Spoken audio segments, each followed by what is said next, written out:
এই বিকালে কি কি পাওয়া যাবে এখানে? বিকালে খাসির ঘুগনি আর কি? কষা মাংস।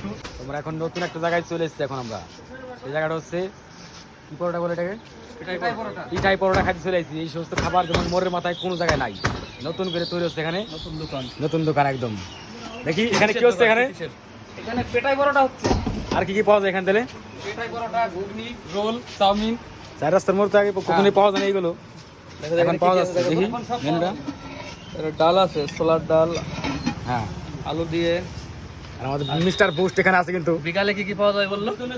হ্যাঁ, একদম সেই পিছনের দোকান পাশে। আমাদের ক্ষিতিশ ভাই দোকান খুলেছে এখানে, ক্ষিতিশ। হ্যাঁ সবাই আসবেন দোকানে।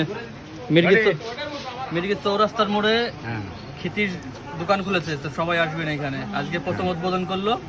খুব ভালো পরোটা করে, পিঠাই পরোটা হয় এখানে। হ্যাঁ, এখানে পিঠাই পরোটা পাওয়া যাচ্ছে, ওজন যা হিসাবে এখানে পরোটা কখনোই হয়। পাওয়া যায়নি, এখন নতুন পাওয়া যাচ্ছে। যারা খেতে ইচ্ছুক তারা অবশ্যই এখানে চলে আসবে। একদম সেই চার রাস্তার মোড়ের লোকেশন পাওয়া যাবে। বিকালে সবাই চলে আসবা দোকানে, চার রাস্তার মোড়ে। এই বিকালে কি কি পাওয়া যাবে এখানে?